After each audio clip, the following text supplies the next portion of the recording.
Good afternoon, ladies and gentlemen, members of the board, city staff, building officials, Stuart Tom, and Mr. Halpert, Fire Marshal. And welcome to Building and Fire Board of Appeals September meeting. We'd like to begin with roll call, please. Board Member Tatulian. Present. Board Member Chukmajian. Present. Chairman Kishishian. Present. Item number 2. Yes, please. Report regarding posting of agenda. The agenda for this meeting was posted on Wednesday, September 11, 2013 on the bulletin board outside City Hall and on the city's website. Item number 3. Item number 3. Pledge of Allegiance. Yes, at this point I would invite everyone to join me for Pledge of Allegiance, please.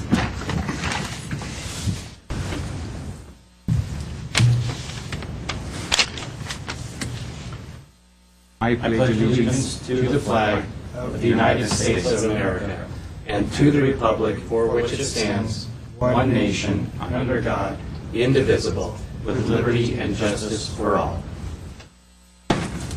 Thank you.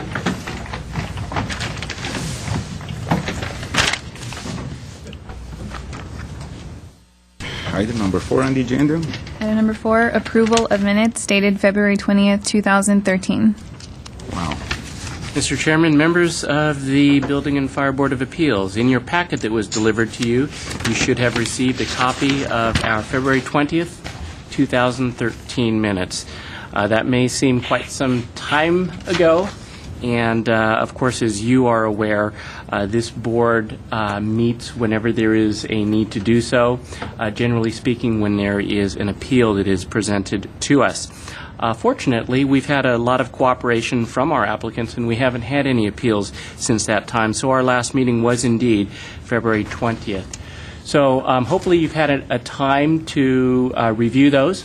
If you have any corrections or comments, you can let Celeste know. Otherwise, if you found them to be accurate, at this time it would be appropriate, Mr. Chair, if you were to entertain a motion for adoption. Yes, is there any questions or any comments on the item? If not, is there a motion to, I guess it's been approved already, right? No. We need a motion from one of the board members, a second, and then Celeste can take a roll call for adoption or approval of those minutes. But wasn't this already done back in February? These are the minutes from the February meeting. And so this is the first time that we've met. So formally, this would be the first time for one of the two members other than yourself to go ahead and make that motion of approval. Okay. I'll make a motion of approval. I'll second the motion. Thank you. Roll call. Board Member Tatulian. Yes. Board Member Chukmajian. Yes. Item number 5. Yes. Oral communications. Today we have none. Item number 6. Old business. Today we have none. None. And the next one. Today we have new business at item number 7 for the introduction of proposed local amendments to Title 24 California Code Commission for the 2014 Glendale Building and Safety Code.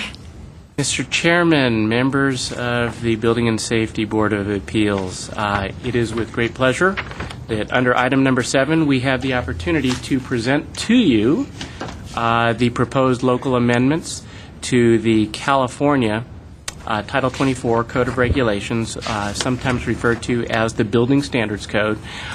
These proposed local amendments, in combination with the state's codes, would comprise the City of Glendale's Building and Safety Code for 2014. With that, you should all have received a very, very large packet in advance. That packet does indeed identify all of the proposed amendments that we will be presenting publicly today, and then we'll be returning in a month for an actual recommendation from this board. At that time, we will move forward to our City Council with an ordinance and a resolution. At this time, what I would like to do is I would like to go over a very short presentation, which will start off by explaining what the process is and why we're doing it. and then I will turn the matter over to various members of staff to go over what those changes are. I do want to point out that while the packet is quite large, there are actually very, very few changes that we're proposing from our currently enforced local code to that which we are proposing in 2014. And what we will be presenting to you today are those changes. Also, for the benefit of the viewing public, if there is anybody watching on television, a copy of this entire packet is available for review in the Permit Services Center. And with that, I'm going to slide over to another seat and start the presentation.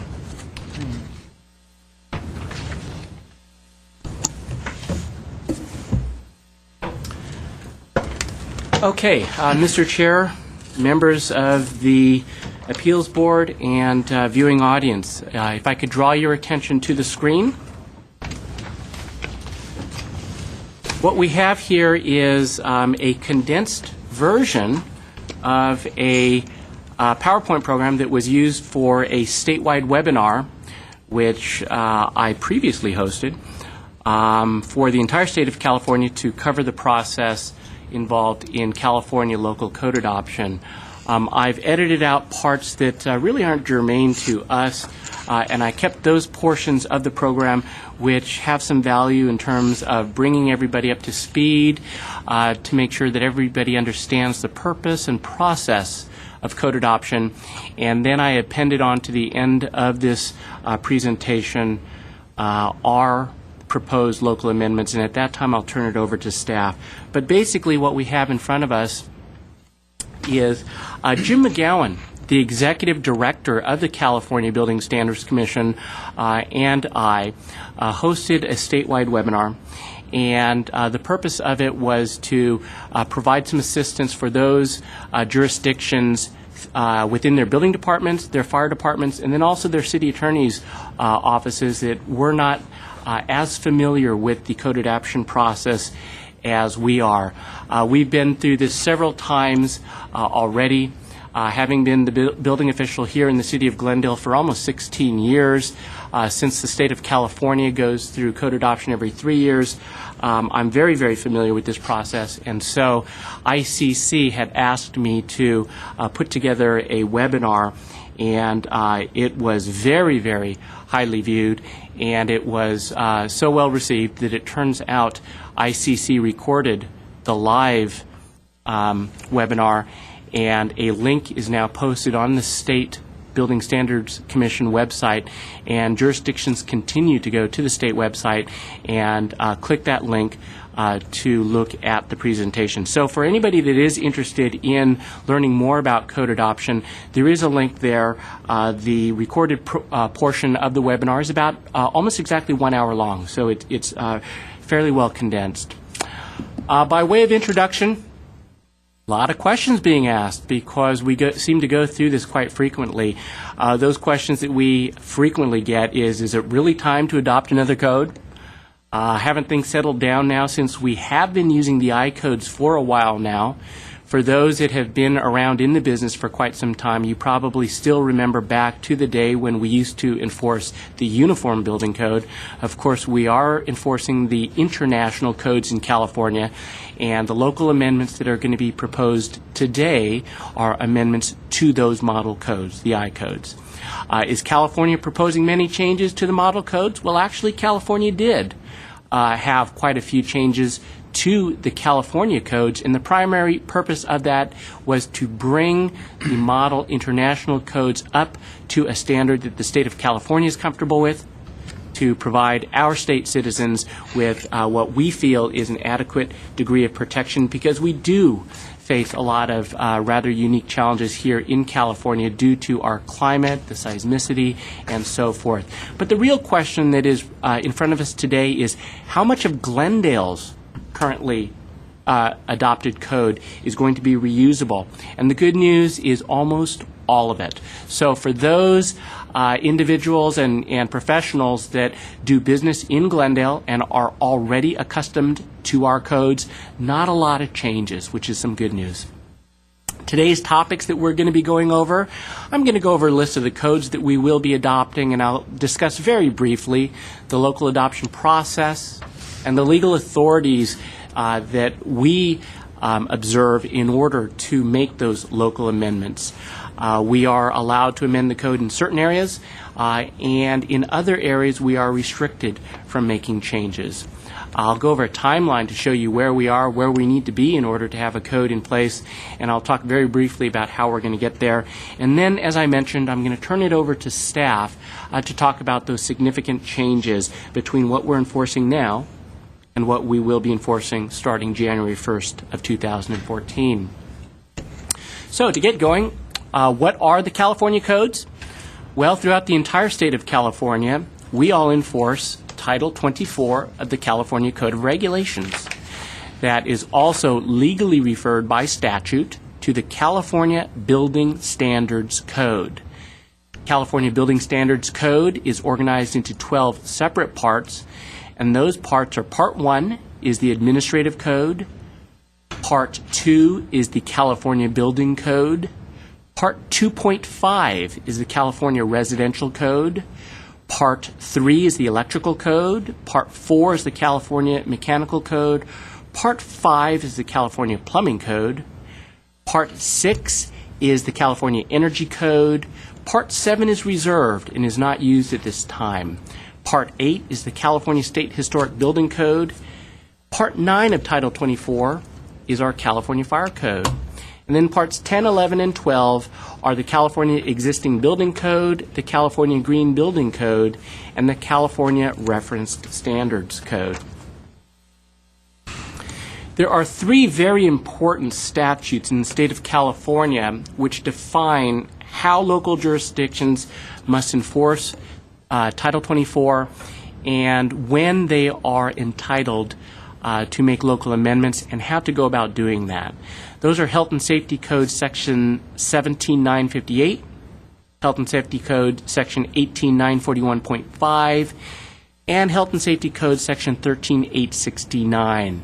Those address different aspects of the code that we enforce, but in effect what they do is they indicate that local jurisdictions must adopt the California Building Standards Code for their own local enforcement within 180 days after Title 24 is approved by the Building Standards Commission and published.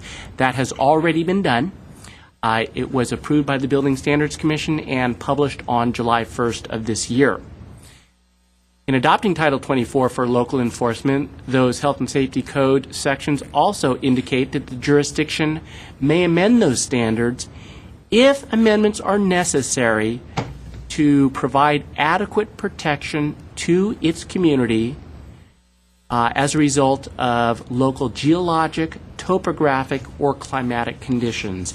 And that's actually the basis for which all of our amendments to the building standards has been made, and we will be justifying to our City Council the changes that we're proposing today. Just very, very quickly, under those same Health and Safety Code standards, I do want to point out that there is a big distinction between administrative standards and building standards. Only changes to building standards need to be justified on a basis of a local geologic, topographic, or climatic condition. If a local jurisdiction feels a need to amend or to establish administrative standards, they don't need to be justified because they aren't affecting state building standards. Examples of administrative standards are such things as plan check fee rates, permit fees, whether or not a plan check is active for more than 180 days, whether or not a permit will expire on a certain date, and so forth. Those are administrative matters, and they don't have to be justified on the basis of a local geologic, topographic, or climatic condition. In terms of when a local code needs to be adopted, I already indicated within 180 days of Title 24. Jurisdiction cannot adopt those standards before they're published, even if they can get their hands on an early copy. And we actually had our hands on an early copy of the code before it was published because I am involved in a number of code development organizations, and so I had a draft copy. And while some of the provisions are pretty good, we did observe the law, and we have not enforced any of them early. It turns out that Glendale deliberately times its adoption of the ordinance so that it will take effect exactly on January 1st, 2014. That is the practice that most cities and jurisdictions follow, and we do the same here as well. I do want to point out the last bullet. It is legally acceptable to adopt a local code more than 180 days after Title 24 is published. The important thing to consider here, though, is that during that window of time between January 1st and when a local jurisdiction adopts their own amended version, Title 24, as adopted by the Building Standards Commission, is required to be enforced. And so the unamended state codes would be the law of the land in that jurisdiction. Very quickly, a timeline. I'm just going to point to or discuss the last portion of it, but I do want to point out that over here on the left, for those that are interested in green, are the activities of all of the code development organizations, including the ones that I'm involved in, to make amendments to the international codes. Those then get involved in the blue portion right over here, which is all of the activities that the state agencies such as the State Fire Marshal's Office, OSHPD, Housing and Community Development, the California Energy Commission, and so forth, this is where they get involved to come up with the state amendments, which then comprise Title 24. As I mentioned, on this date right here, July 1st, this was the date that the California Building Standards Commission adopted our code and published it. And here is the most important segment for all cities and jurisdictions, because this date right here is our target goal. We want our code to be enforceable commencing January 1st, 2014, and we certainly don't want to have to worry about trying to justify the need for an emergency clause on our ordinance. We want our ordinances to go through a very open and normal process in which the council introduces an ordinance, later on approves that ordinance, and that ordinance waits at least 30 days before it becomes effective. So therefore, these two bullets over here are the most important. Turns out that originally we were planning to go to the City Council for the introduction of our ordinance on November 12th, and then come back 2 weeks later on November 26th for adoption. But because of scheduling on the City Council's rolling calendar, we actually moved it up a week. So we're going to be introducing our ordinance at the City Council on November 5th, and then on November 19th, we're going to be seeking adoption of that ordinance. But that takes us to this board, and that's where you guys fall in. Here we are on September 18th, and what we are doing today is we are presenting it openly and publicly. Not every city does this, but the City of Glendale is very open, and we don't just go to our City Council and present an ordinance with all of these changes. We hold a public hearing like this. As I mentioned earlier, a copy of this will be available for a full month in the Permit Services Center. If anybody has any legitimate concerns and can justify some recommendations to the package that has already been sent to you, we will consider that. And then what will end up happening is we are going to reconvene, and I'm certainly hoping that all three of you will be available, on October 16th. At that time, this package will be represented to you, and if between now and then recommendations have been given to us which we believe have merit, we will adjust that package. If we receive no recommendations of adjusting this package, or what we receive just has no merit, the package that you receive 1 month from now will be the same as what you have. On October 16th, our objective is to receive from you a recommendation that the City Council introduce the ordinance and adopt the resolution justifying that. So to move on, what do local amendments look like? Well, they look like the rest of the code. We strike out those portions that need to be adjusted, and we add text in underlined format to show what it is that we're proposing. It is best to use the same section numbering scheme and sequence so that we don't have code sections scattered and hidden throughout the code. Amendments to building standards may not be less protective than Title 24. Even if we believe something less restrictive is suitable for Glendale, we are never legally allowed to make building standards less protective than the state has promulgated. We do, of course, have more flexibility dealing with non-building and administrative standards because those are not considered building standards. So then what do the justifications look like? Well, justifications are just clear text descriptions which explain why an amendment is necessary to adequately protect the people here in Glendale on the basis of a specific local geologic, topographic, or climatic condition. We can't just say that the entire package is necessary due to a local geologic condition. We actually have to go to the trouble of keying a justification individually to every single one of our amendments. And we have done that, and we have a matrix which identifies on a one-to-one basis which amendments are justified by which criteria. As I mentioned before, the state agencies do amend the Model I codes to turn it into the California Code of Regulations. And for the benefit of the board and for anybody that might be watching, I like to point out which state agencies are the ones that we are concerned with, because the state codes, building codes, fire codes, electrical, mechanical, and plumbing codes, and so forth, have lots of amendments in there, and they are identified by the state agency banners.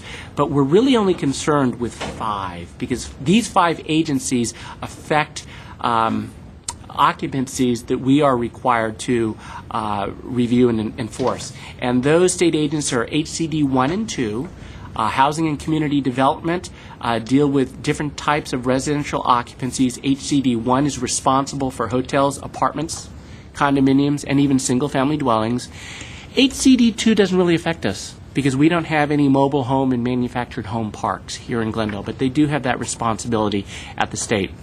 Certainly, the state agency that has the most amendments that affect us is Office of the State Fire Marshal. SFM has statutory responsibility for every A, E, I, H, L, R, C, high-rise, and other occupancies. Okay? DSA, Access Compliance, is responsible for our accessibility, and for those that are not aware of it, accessibility in the state of California has taken a big jump. Starting January 1st, Chapters 11A and 11B are going to be much closer to the federal ADA guideline, but we here in Glendale are not making any changes there. And then OSHPOD 3 are special licensed clinic occupancies. And then finally, before I turn it over to staff, I want to go over the format of our code. Our adoption ordinance will affect Building and Safety's code, and our code is broken up into the following 10 volumes. Volume 1A is our building code. Volume 1B is our residential code. Volume 2, 3, and 4 are respectively our subtrade codes: plumbing code, mechanical code, and electrical code. Volume 5 of the Glendale Code are our housing standards. Volume 6 is the fire code. Mr. Halpert will be talking about that. Volume 7 is our security code. Volume 8 is our industrial and commercial property maintenance code. And then Volume 9 is our green building standards code. Just a couple of comments. Is it important that local jurisdictions adopt similar codes? It actually is. It's very important because standardization reduces errors and it makes safety affordable. If every jurisdiction were to go about its own way and do things on its own, it would be so unpredictable for designers and builders to build things right next door in Burbank or in Pasadena or right here in Glendale that they would have to charge their customers more to complete their projects. And when you increase the price of construction, the money made available for safety naturally goes down. So in the interest of safety, it is important to have common codes. Is bigger and stronger always better? Not necessarily.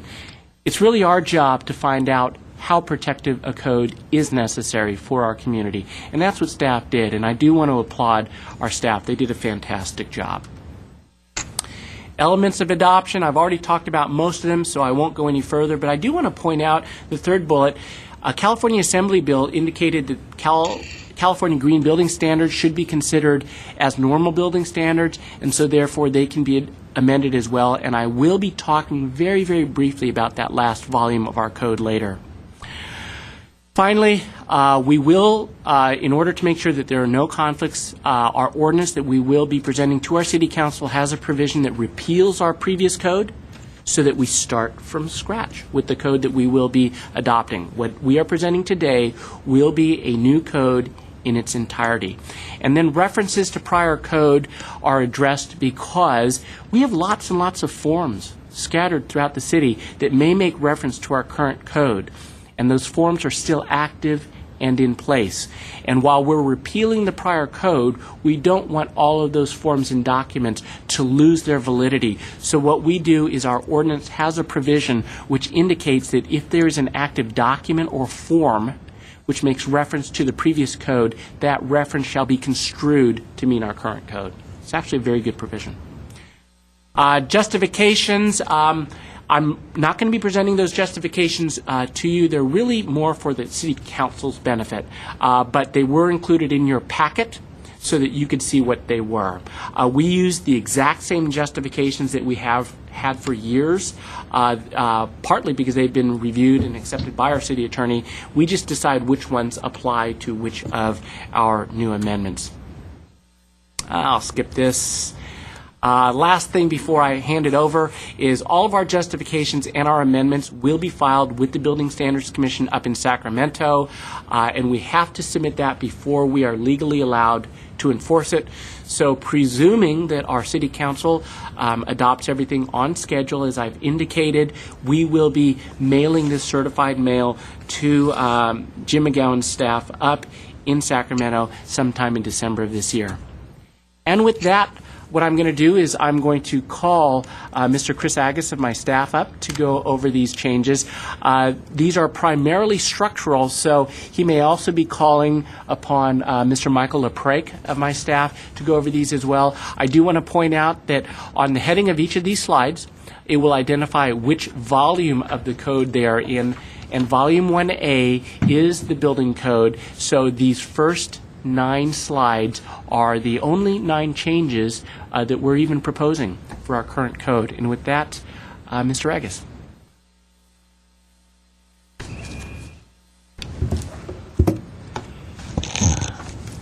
Good afternoon, Chairman Kashishian and board members.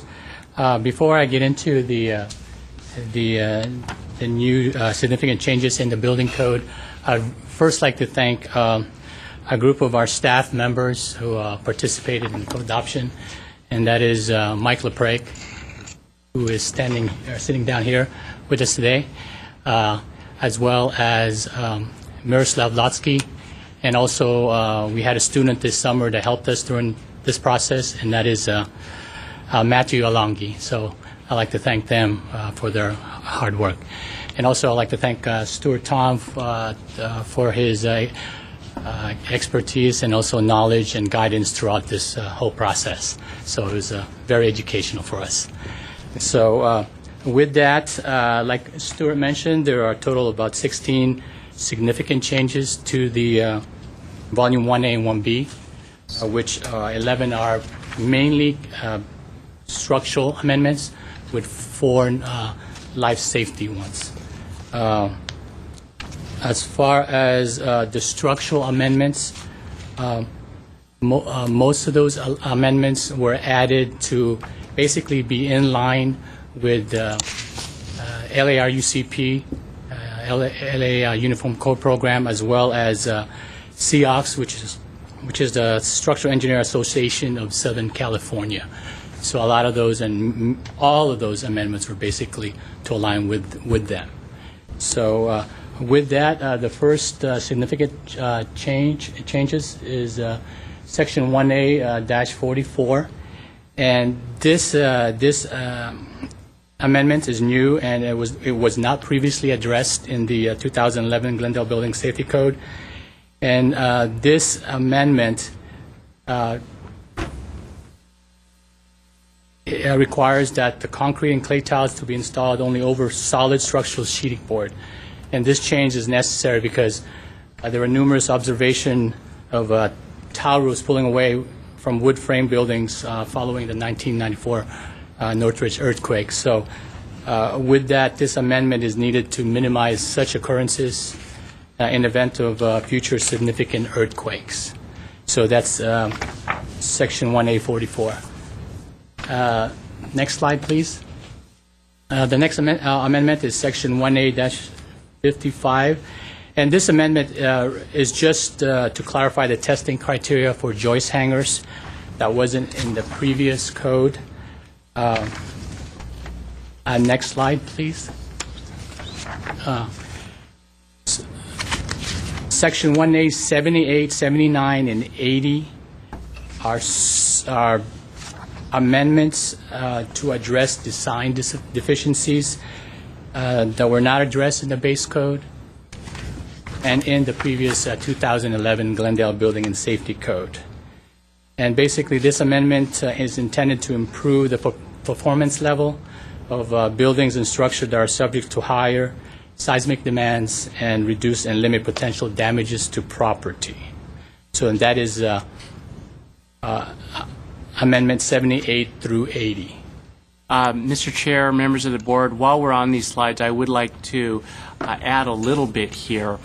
As Mr. Agus has indicated, this addresses a deficiency that has been observed in the code. It's actually something that has been under consideration by the LA Basin ICC Structural Committee for quite some time, and CIOSC has been aware of it as well.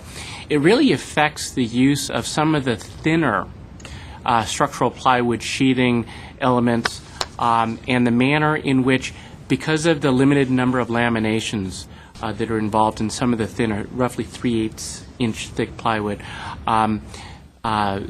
they're more susceptible to damage when the nail heads can pull through that surface lamination. There's not a lot of meat, so to speak, left with those plywood panels. And in particular, these particular amendments address what are sometimes referred to as the alternative shear panels, which are the narrower, taller aspect ratio shear panels, and they end up experiencing so much deformation that some thought was given to amending these.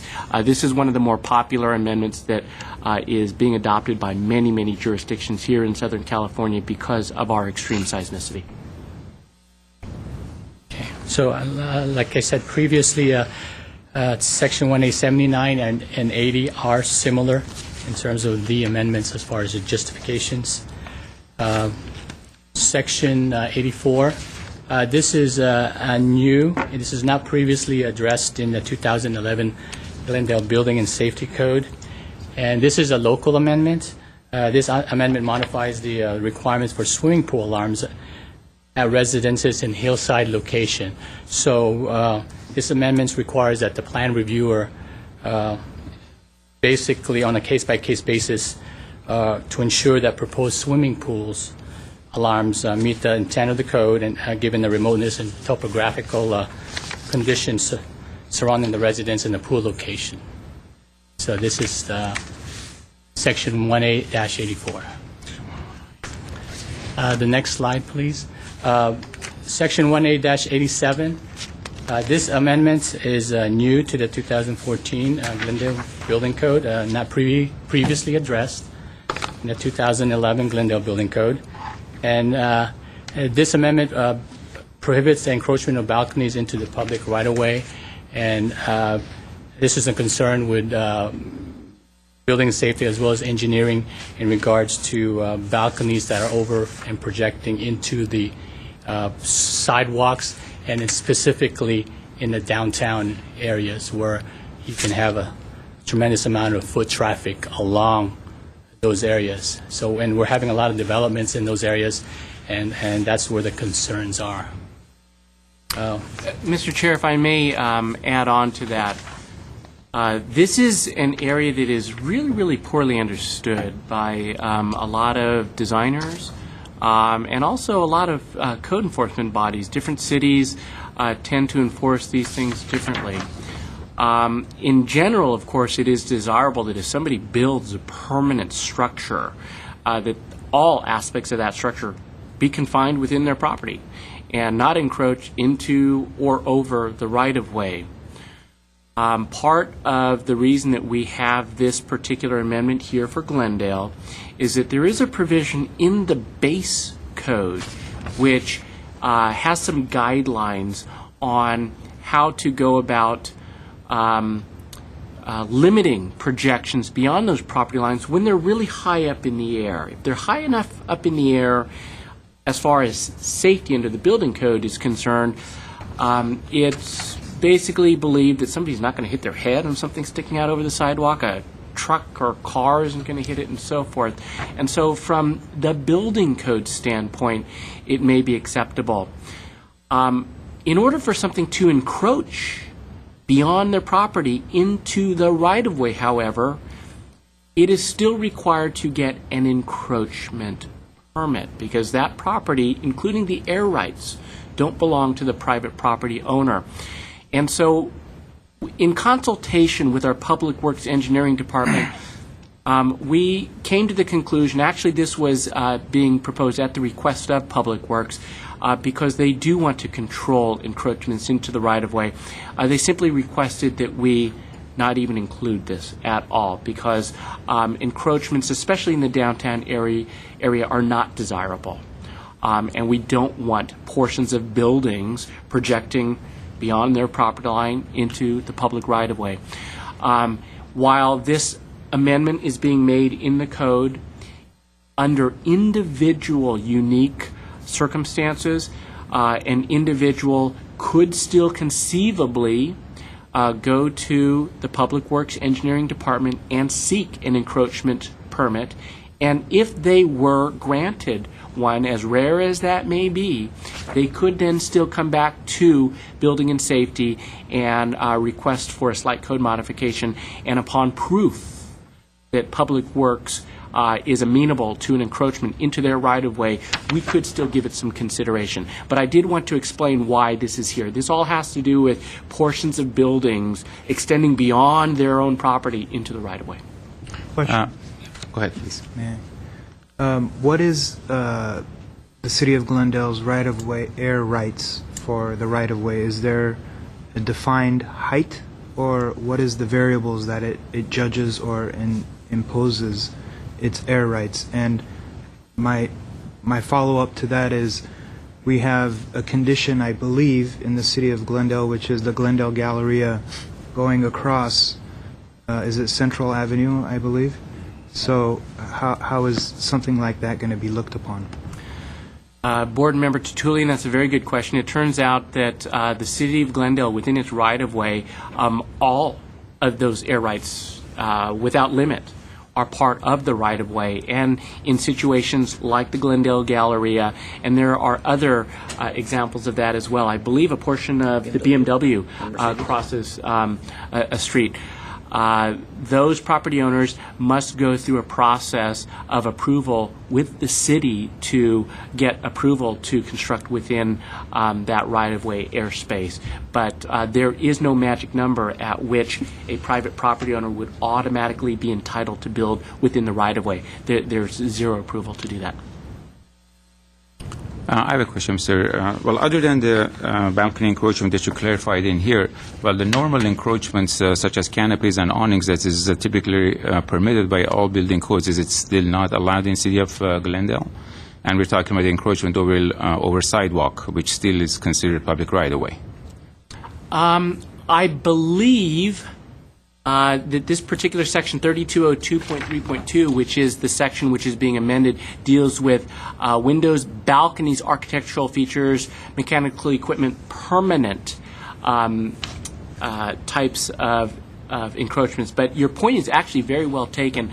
What I consider to be soft and movable encroachments, such as canopies, will be something that we will have to check. And so we'll go ahead and we'll take that under consideration and check with Public Works to see how they want to handle that. And Good specifically, it doesn't have to be removable also. Awnings definitely are removable, but sometimes canopies are built with the building. Actually, it's part of the building, encroachment entry canopies. that is an excellent point. We will bring this up with Public Works to see how they want to handle it. If they are able to come up with a mechanism which will allow the non-offensive projection, so to speak, we'll find a way to adjust that and bring it, and that would be part of what we bring back in 1 month. And if it turns out that it's problematic and they don't have a means to address that separately, we might have to just eliminate this code change proposal. And also, in addition to that, I'm not sure if City of Glendale's zoning or planning code has anything to do with encroachments into public right-of-way. Could you please look into that also? Well, actually, we don't. This particular activity has nothing to do with the zoning code, and so they are apart. And it's really not appropriate for us to this body here to look into changes to the zoning code. But let's say if an architectural encroachment, it's such as canopy, was permitted by building code, but it's not permitted by planning, by zoning code. I mean, what would be the purpose of having two different codes that are... That's actually still okay. People need to realize that codes which are intended to act independently may conflict, and that is actually acceptable. And if one code allows something and another code has a standard which does not, and from time to time that other body sees fit to grant a variance or grant some type of approval, then it would be allowed. But if codes were aligned, just because one didn't permit it, then another code also chose to prohibit it just for the sake of consistency, then when that code body saw a special need to grant an exemption, it still wouldn't be permitted because some other code which didn't necessarily have an objection chose to make an amendment just for the sake of consistency. All codes should give deliberate consideration to their own specific purpose and intent. Thank you.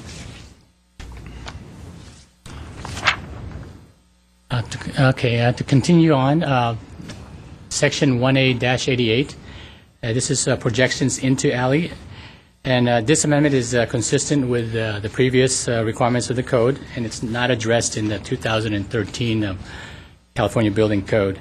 And actually, this amendment was a code requirement in the 2001 CBC, which was deleted in the 2007 CBC. So engineering liked it so much that they wanted it back. So now we have it back. This amendment establishes requirements for work below grade, above grade, within the public right-of-way of alleys. And mostly this is a concern within the existing alleyways and existing businesses. As businesses change, we have, for example, a restaurant tenant that wants to move in, and there's no vertical shaft.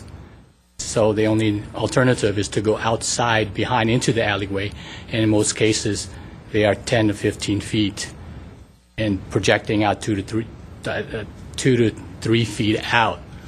So they want to maintain that alleyway free of any projections, as a lot of our alleys are very narrow. I think most of them between 10 and 11 feet, and to get a semi-truck to go between 10 and 11 feet, they need all the room they can get, and any projections into the alley are going to be damaged. Mr. Chair, members of the Appeal Board, unlike the previous proposal, this one is specifically addressing projections into alleys because alleys, by their very nature, are very narrow. Most of our alleys in the city of Glendale are 20 feet wide or narrower, and by the very nature of alleys being intended for service of the buildings, they do tend to have traffic from large vehicles. So unlike the other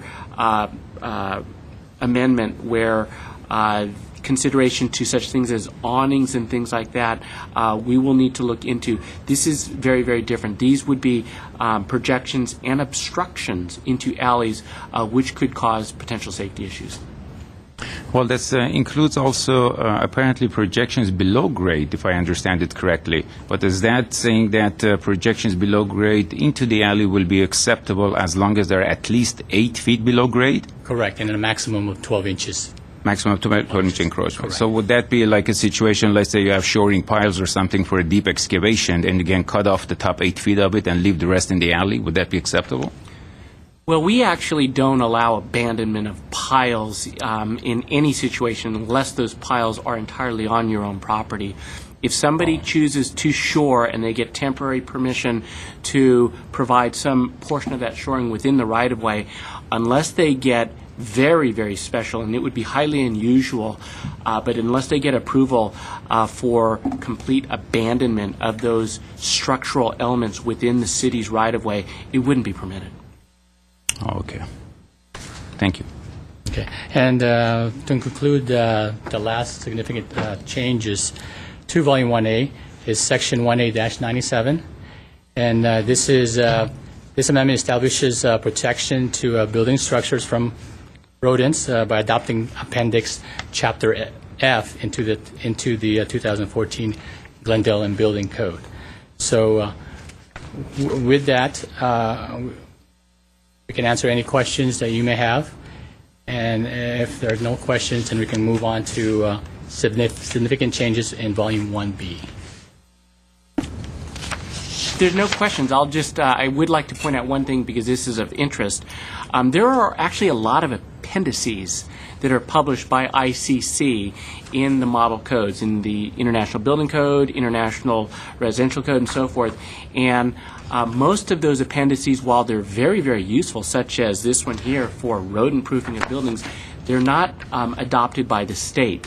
And so therefore, if there are some appendices that do have some very useful and valuable standards on how buildings should be constructed, it's incumbent upon those jurisdictions to go ahead and adopt them.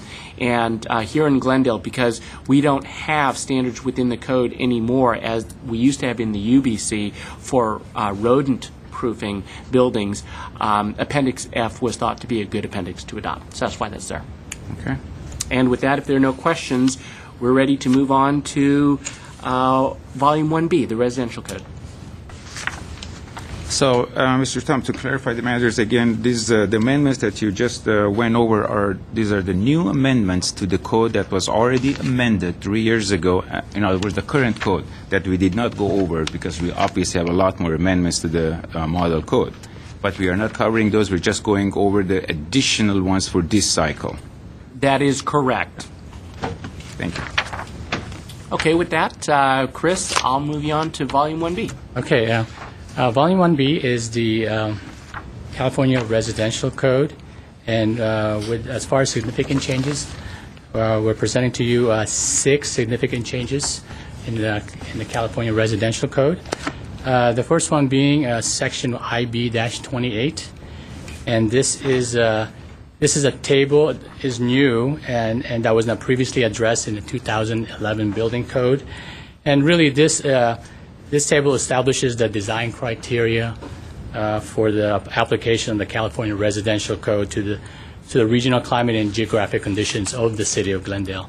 So it's going to help out those designers out there as far as the design criteria within the city. So this is a good amendment to have. And then as the next amendment, which is Section IB-29, and as well as IB-30, they go hand in hand.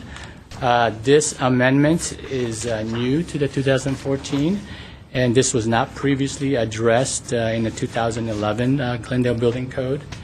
And basically, this amendment, IB-29 and 30, is an adjustment to provide an equivalent risk for collapse as provided in the CBC. So this was added just to align with the CBC. So that's Section IB-29 and 30.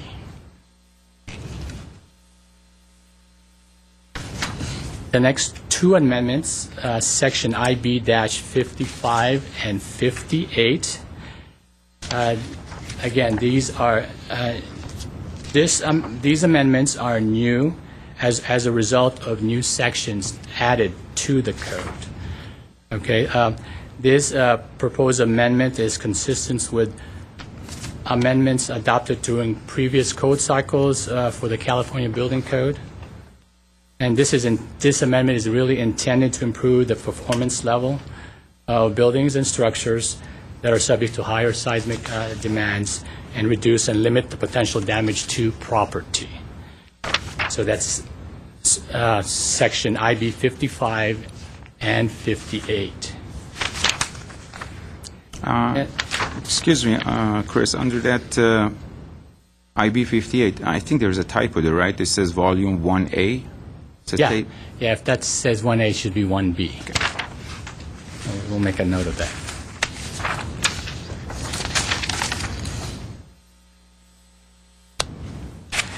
And the last significant change to volume 1, I'm sorry, there are actually two more. No, I'm sorry. Yeah, the last significant change to volume 1B is section IB-64. And again, this amendment is new to address requirements not included in the previous base codes. And as far as this amendment is concerned, there are reinforcements using longitudinal wires for buildings and structures located in seismic areas are deficient and not as ductile as deformed bars. Therefore, having vertical reinforcements closer to the ends of masonry wall will help improve seismic performance of the masonry building and structure. So with that, that concludes significant changes in volume 1B. And we're here to answer any questions that you may have. Mr. Chair, members of the board, I would like to point out the real importance of these structural amendments to the residential code. Unlike the California Building Code, which generally speaking is going to require virtually all buildings to be designed by a licensed engineer, the real purpose and the intent of the residential code was to simplify and facilitate things for people who are building small, 1- and 2-family dwellings and townhouses up to 3 stories in height. Once you get taller than that, even if it is a single-family dwelling, you're going to be regulated by the building code anyway. A lot of what Chris has just gone over are things that have already found their way into the structural design provisions of the building code, especially in highly active seismic areas such as the greater Los Angeles basin, and these things such as the very last one, getting rid of wire reinforcement in masonry. There really is no place for wire reinforcement in the LA basin area. Reinforcement in masonry really should be your standard deformed rebar. And so it was through the efforts of the LA Basin Structural Committee and also through CIOSC that these things were identified. And by doing this, we're still able to simplify things so that people can still use the CRC as we're modifying it and still have safe buildings here in Glendale. So thank you very much to staff for that. Moving on, Volume 2, as I mentioned before, those are the plumbing standards, and we have no significant changes from what we're enforcing already. Moving on, Volume 3, that's the electrical code, and we're not proposing anything different than what we've enforced here in Glendale for many code cycles as well. Same for volume number 4, which are our mechanical standards, no significant changes there. Volume 5 is our housing standards. Housing standards are really highly regulated by the state through a number of statutory provisions, and so we, like most jurisdictions, do not make any changes to the housing code standards. And that would take us to our Volume 6 in our code, which is our fire code. And for that, for a couple of comments, I will turn the matter over to Mr. Halpert. And then after Mr. Halpert goes over this, I understand he has some obligations and he may have to leave early, but I will be here until the end of this meeting. Thank you. So, good afternoon, Chairman Kajishian, members of the board. The good news is the changes, just like in the previous volumes you've already heard, are extremely minor and minimal. The only two that were noteworthy enough to really rise to the level of calling them out and bringing them to your attention are the two on the screen. we revised previous provisions that had been in effect for many code additions prior to this proposed addition, limiting or restricting how flammable and combustible liquids can be stored above ground. And we've revised some of those previous restrictions to be more in line with the model code, and that is one of the more significant changes in this code. So basically, we've relaxed previous Glendale amendments to be more in line with the state code. We still do have some restrictions, but it's more in line with state code. And the next one is regarding Table 901.6, which is a Glendale homegrown table that's been in the code for many, many editions, for about 20 years, which was a very nice and convenient reference table that clarified for inspectors and building owners and contractors the frequency at which their fire protection and life safety systems had to be tested and certified. And over the years, that table has been refined and improved.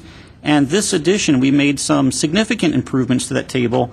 No major changes to it in terms of requirements to building owners, but really just clarifications to really help building owners. And we find this table very helpful because in today's climate, unfortunately, for a number of years, there's a lot of fraud in the fire protection industry in terms of fraudulent contractors trying to convince building owners they have to have certain things tested when they're not really true. And this is a great resource that will really help with that. And those are really our only two significant changes. Otherwise, we've carried forth our previous amendments where we could clarify. We've made clarifications where needed. But for the most part, there's no new provisions, only some clarifications of previous additions. And we've dropped a number of provisions as well. Thank you. Moving on, and we'll be able to conclude very soon, for volume number 7 of the Building and Safety Code of the City of Glendale, we have no significant changes to our security standards. Here in Glendale, like many cities, we have certain minimum standards to make sure that unauthorized entry into buildings is not easy. We don't like crime, and so we have certain standards on the types of hardware and locks and whether or not grills are required on large ventilation openings so people can't sneak into buildings through ventilation ducts and so forth. It's worked out really, really well for the City of Glendale, and so we're going to keep that as is with no changes. Likewise, Volume 8 here in the City of Glendale, we have established standards, minimum standards that owners of commercial and industrial property must adhere to make sure that their property is not dilapidated and does not present a public nuisance. They have given our code enforcement people enough tools to see to it that our city is maintained indeed as the Jewel City, and it is kept clean, and it's worked well, and we are proposing no changes to those standards as well. And then that takes us to our very, very last volume. 3 years ago, during our last code adoption cycle, we added a volume to the Glendale Building and Safety Code, and that is volume number 9. When the state of California adopted Cal Green, the California Green Building Standards Code, we here in the City of Glendale adopted a number of amendments to that code to be even greener than the minimum mandatory standards here in throughout the state. Some of those amendments were related to water conservation. Some were related to energy conservation. It turns out that this cycle, starting January 1st of 2014, is going to see a much more efficient energy code. In fact, all of the reports from the experts over at the California Energy Commission seem to indicate that in our climate, which is Climate Zone 9, Title 24 is going to result somewhere, starting January 1st, in an improvement of our energy standards by anywhere from 15 to 20% over the efficiency that we're seeing today. That is a huge, huge energy savings. To put it into perspective, last code cycle, one of the options that we were considering at the time, and many cities were considering it, was whether or not to bolster our local green building standards to what was referred to as Tier 1. And the Tier 1 Cal Green standards had a number of benefits, and the most desirable was that it would require buildings to be designed to have an energy efficiency 15% better than Title 24. Well, it turns out that Title 24 has evolved during this past cycle, and starting on January 1st, all new buildings that adhere to Title 24 are going to be between 15 and 20% better than we require them to be right now. What does that mean? That means that the amendments that we had before in terms of energy are really no longer necessary. And so therefore, the significant change that we're proposing this time is we will be eliminating all of our energy-related amendments except for one.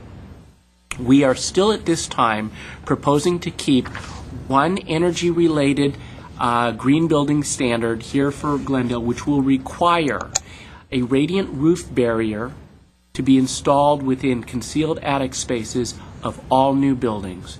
And the reason that we are still going to keep that one is that regardless of any other measures that are already going to have to be followed in order to adhere to the more stringent Title 24 energy standards, radiant roof barriers are still probably the most cost-effective thing that a new building owner can do for their building during construction, because the actual cost to put a radiant roof barrier is only about 25 cents per square foot.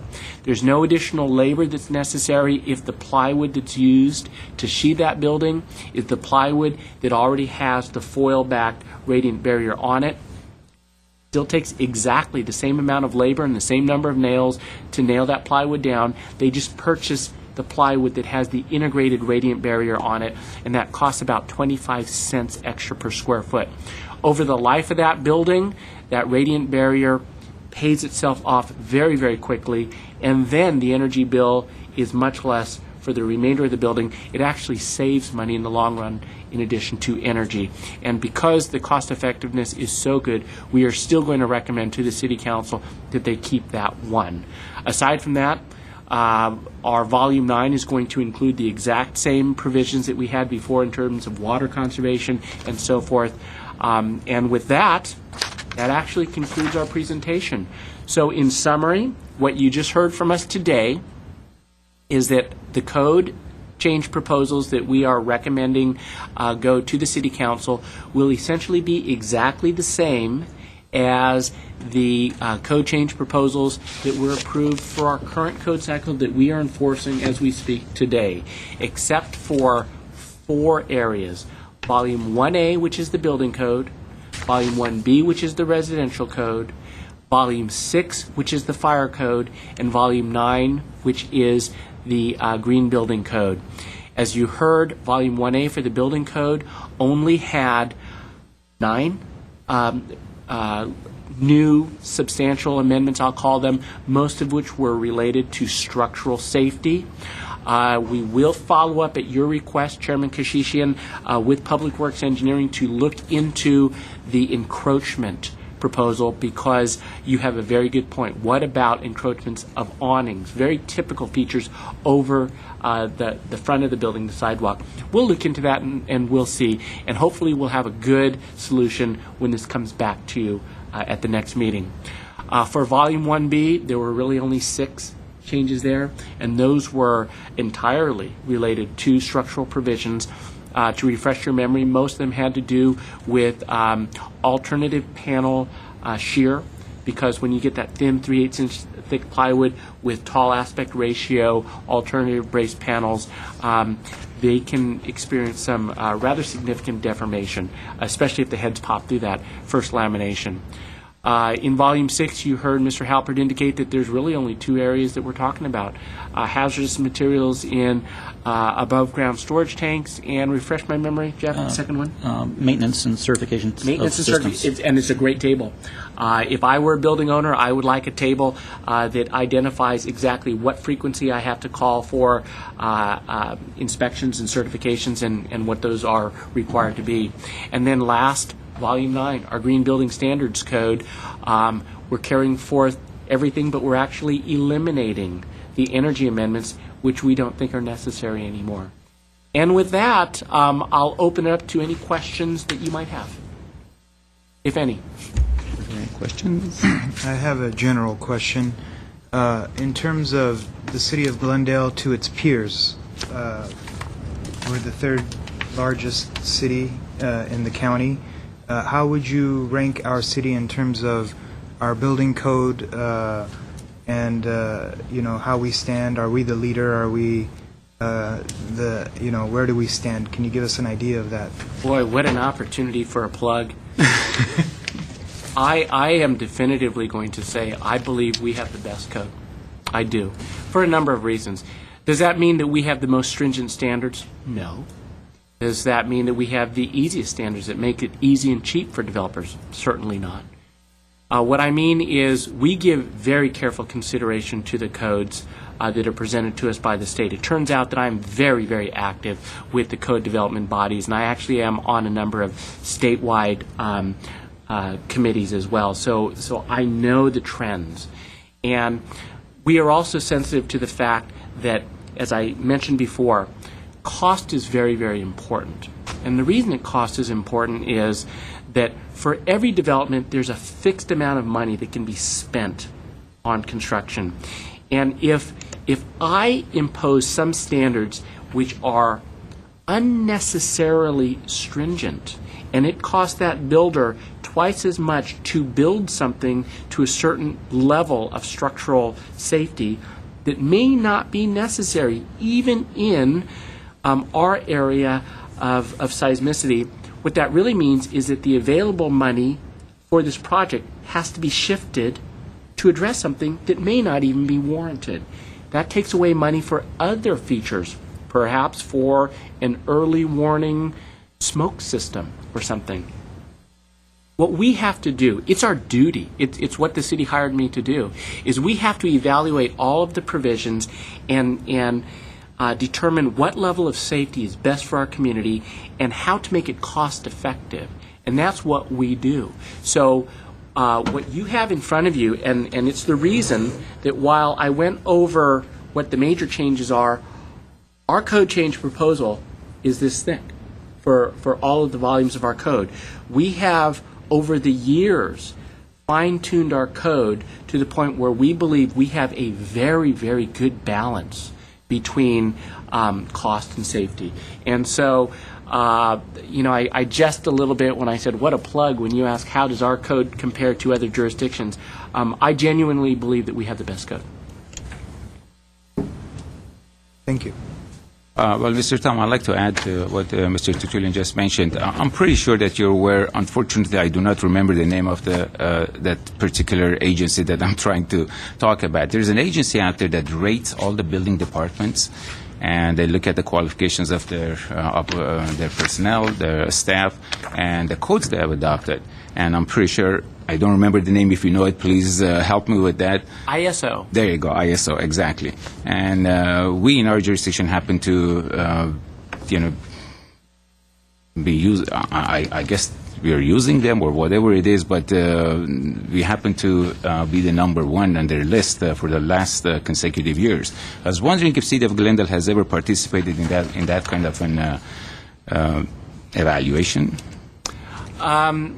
Chairman Kashishi, members of the board, it's not really a matter so much of participation. ISO goes around and they give ratings to, I believe, all of the different jurisdictions. And as you pointed out, they give ratings by giving scores on different categories. And as far as the codes are concerned, anybody that is now adopting the international codes gets the maximum number of points in that category. Virtually every jurisdiction in the state of California lost points, not 3 years ago, but 3 years prior to that, because the state of California stalled and was still enforcing a 1997 UBC-based code. That was not the individual jurisdiction's choice. Turns out that that was the code that was adopted by Sacramento, by the Building Standards Commission. And we then, by all the standards that I have gone over, the Health and Safety Code, every jurisdiction was legally obligated to adopt those codes. And I think what you're referring to is some jurisdictions actually were able to get a few extra points, get a little bit better score, because in addition to just being handed the 1997 UBC-based code, we took extra steps to bolster things due to our severe exposure to seismicity and so forth. That actually was the result of the Los Angeles Regional Uniform Code Program coming up with standardized amendments that we could adopt. We here in Glendale adopted that package, and even while other jurisdictions throughout California were getting penalized because of the state's action to adopt the 97 UBC-based code, we showed proof through our adoption ordinance. I sent a copy of our ordinance to ISO. They saw that we did have the LAR UCP package, and we got extra points for that. So, well, as you mentioned, okay, that's fine. Well, that's great. Some jurisdictions lost points. Some jurisdictions that had adopted the codes and everything, they were in line, such as ours, and they got the highest points. And the reason I'm bringing this up, I think this is something great to consider in the future. If you get rated by ISO the highest rating that they have, which I don't remember what they are right now, I think it helps the city with the insurance premiums that they're basically the citizens have here or residing here, because obviously you're building your codes and getting permits based on the highest codes that are available out there. Isn't this something that city will consider? It is true. I believe that most of the insurance providers do consider the ISO rating that a city has in determining what rate to give its customers.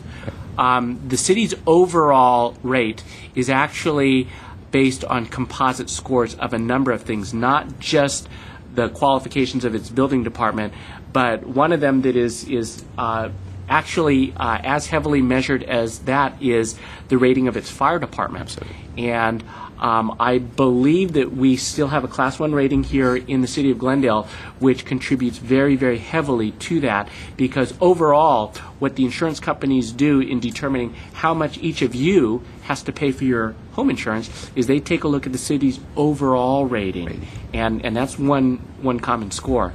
And I believe that the city of Glendale does everything that it can in order to have the best, safest city possible, which is why we go through what we do here in code adoption and why the fire department continues to maintain its Class 1 rating. But whereas I am not aware of ISO actually evaluating any jurisdictions in many years. I don't know if they're still doing it, in fact, because it's been quite some time since they've contacted us. But if they were to do that, we try everything we can to score as many points as possible. Yeah, actually, they're still doing it, and we just got as I said, we just got our rating last year, and we celebrated. In fact, we're being the #1 in the nation. So, so I think that's something that I totally believe that City of Glendale will qualify and probably will get the best rating, and I think this is something you guys should take advantage. Thank you. Thank you. Any other questions? Okay. So, do we have any more items on the agenda? Item number 8, comments from commissioners. Anything to add? I'm sorry?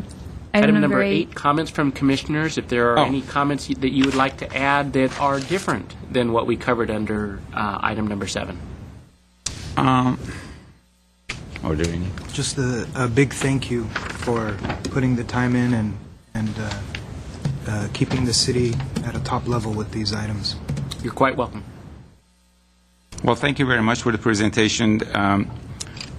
I don't have anything else to add except that I just, I'm sorry, I need to ask one more question. With reference to the residential code, the R code, that you mentioned, Mr. Tom, that of course there are prescriptive methods for the design, as we know in the residential code, which only applies to single-family dwellings, duplexes, of certain nature, one story, perhaps. I don't quite remember what the amendments are.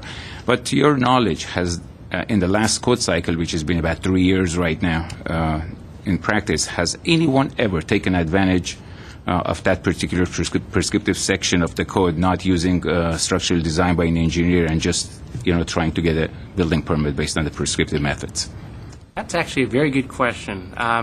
Chairman Kashishi, members of the board, for those that have financial access to a structural engineer or civil engineer, I think it behooves them to hire their own engineer, which they're entitled to do, because the CRC, the California Residential Code, indicates that you may either design a 1 or 2 family dwelling or townhouse up to 3 stories in height pursuant to the prescriptive guidelines, or you can hire an engineer and design it in accordance with the IBC standards, which of course are very good and very stringent.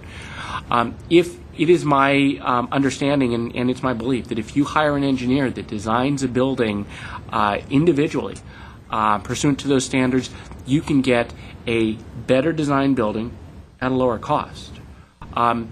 To give you an analogy, and I think that it is exactly the same, under the energy standards, if you wanted to, you could choose a prescriptive package, in which case you have no choice. You have to put the insulation as thick as it prescribes, where it prescribes, whether it is R30 in the ceiling and R19 in walls and certain things underfloor. You have to do certain things for your heating and cooling and so forth. And if you adhere exactly to the package, you're deemed compliant. That's the way the CRC works. If you build your building exactly as the prescriptive standards define, it is deemed to be acceptable. In contrast, if you hire a licensed engineer that can really analyze the building and determine where are the forces the greatest and put the strength and the hold downs and straps there, you then have a better opportunity to spend the same amount of money, but focus that expenditure where it will have the best value. In contrast, if you follow the CRC, you have to take that same pot of money and spread it throughout the building. And if based on the height aspect or the geometry of your building or something else, your building will experience greater deformation, greater stress and strain, you don't have the choice of saying, well, I'll just spend more of my money in this area than over here. It doesn't work that way. So to answer your question, have I actually seen it? I haven't seen a lot of people using the standards under the CRC. At least here in Glendale, most of our designs are still custom designs that have an engineer. And I think that it's because your money goes a lot further if you get to put it where you want it. Yeah. Thank you very much.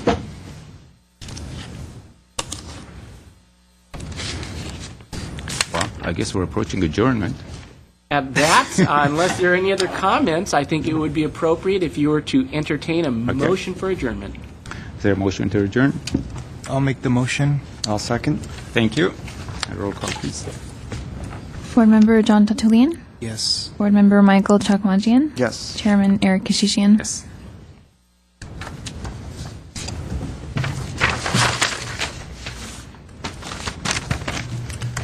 We are adjourned.